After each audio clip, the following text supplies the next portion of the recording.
kumukupas.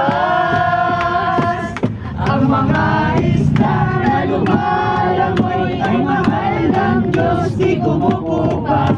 Huwag ka nang malungkot. Oh, praise the Lord. Ano next? Puno.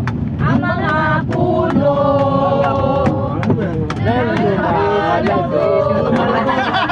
ay mahal ng Diyos, di kumukupas.